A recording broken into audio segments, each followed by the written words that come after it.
Ya, di sini saya akan memberikan sedikit tutorial kepada kalian, yaitu tentang bagaimana cara kita melakukan analisis atau analitik terhadap video yang sudah kita upload di YouTube.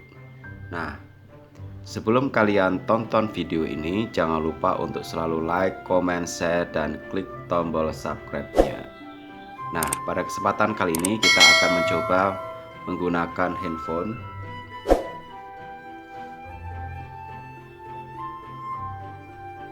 Ya, kita terangkan terlebih dahulu biar jelas ya. Ya, di sini saya akan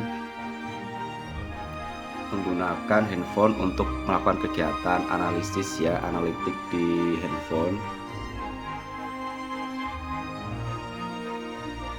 Ya, biasanya kita masuk ke aplikasi YouTube Studio ya. Ini kita klik aja YouTube Studionya.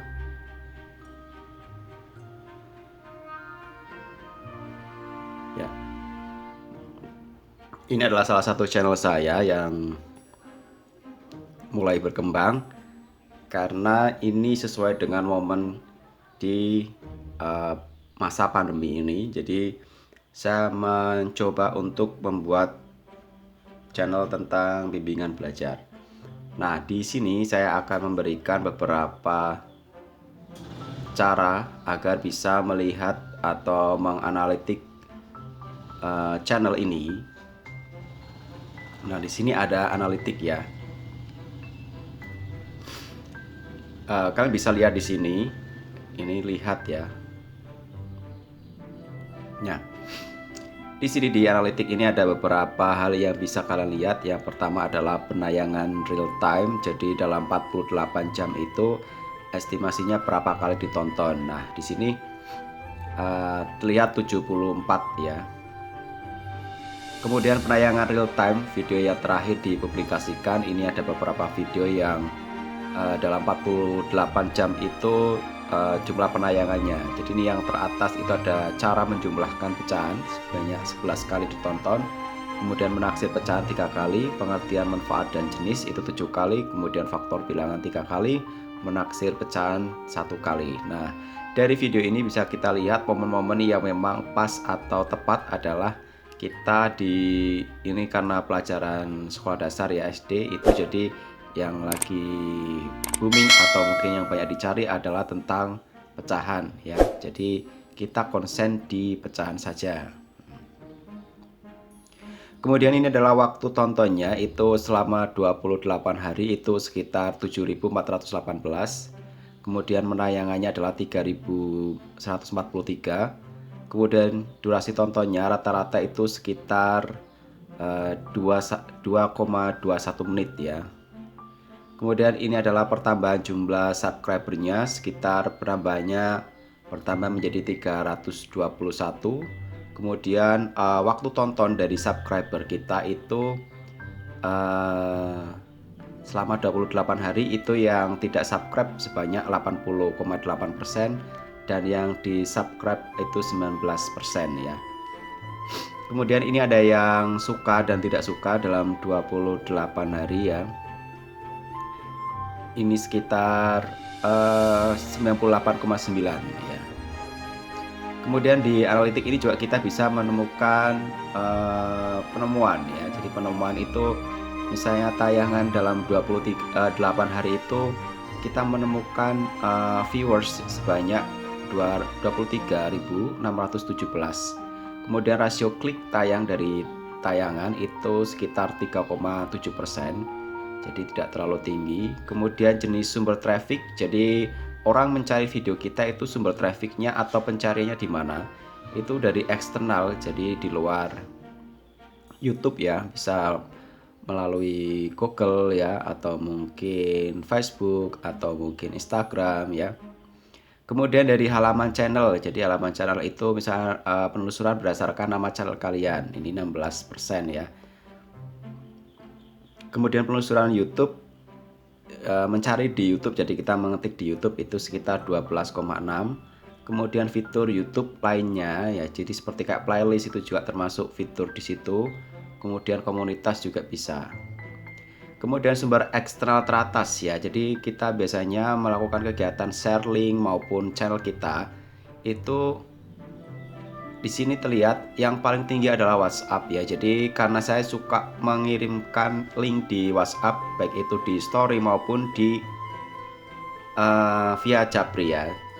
Jadi saya mengirimkan ke personal, jadi link ke teman saya. Kemudian melalui com atau Google Android aplikasi ya, Classroom. Jadi ini ada beberapa teman saya yang saya kasih link, jadi dia memasukkan ke dalam Google Classroom. Jadi link itu kemudian dibuka ya, ini sekitar 27% ya. Kemudian melalui pencarian Google ini 8%, kemudian Facebook 5%, dan kemudian WhatsApp itu sekitar 2,3 ya. Kemudian ini istilah penelusuran YouTube teratas. Jadi orang lihat YouTube saya itu karena ditelusuri dari kata-kata yang memang dirasa unik ya, atau mungkin kata-kata ini sering digunakan orang. Nah, yang pertama adalah Bimbel Demos ya. Bimbel Demos itu berarti nama channel saya. Kemudian membuat website dengan Word itu memiliki persentase yang cukup tinggi, yaitu 2,3 ya, jadi peringkat kedua. Kemudian optimasi judul Shopee juga tinggi, bisnis online, kemudian Facebook Marketplace Ads itu juga. Jadi kata-kata ini memang menjadi sebuah niche atau mungkin titik pada channel kita. Jadi channel kita itu terkenal karena dengan kata-kata ini. Jadi website, Shopee, bisnis online, Facebook. Jadi sebaiknya fokus di bagian itu ya. Jadi mungkin SEO-nya lebih cenderung ke sini ya. Jadi ke bisnis online atau mungkin membuat website ya. Jadi ini seperti e-commerce ya. Kemudian video teratas yang menyarankan konten Anda. Jadi ada beberapa video yang disarankan untuk dibuat di channel saya. Yang pertama adalah menata produk, perancang website, bisnis online, penataan produk, membangun persiapan. Nah, ini beberapa hal yang perlu diperhatikan. Kemudian dari segi penonton kita bisa lihat itu dari segi gender ada wanita lebih banyak dibandingkan pria. Jadi selama 28 hari itu orang yang menonton di channel saya itu sekitar 79% itu wanita dan 20% pria ya.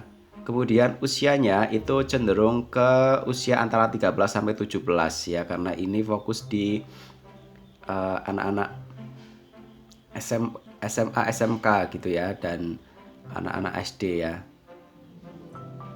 Kemudian selanjutnya yang kedua sekitar 18 sampai 24 tahun. Ya.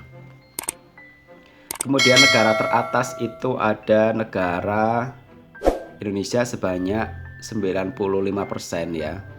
Kemudian subtitle atau si teratas itu tanpa subtitle ya, jadi orang tidak melihat subtitle ya. Jadi karena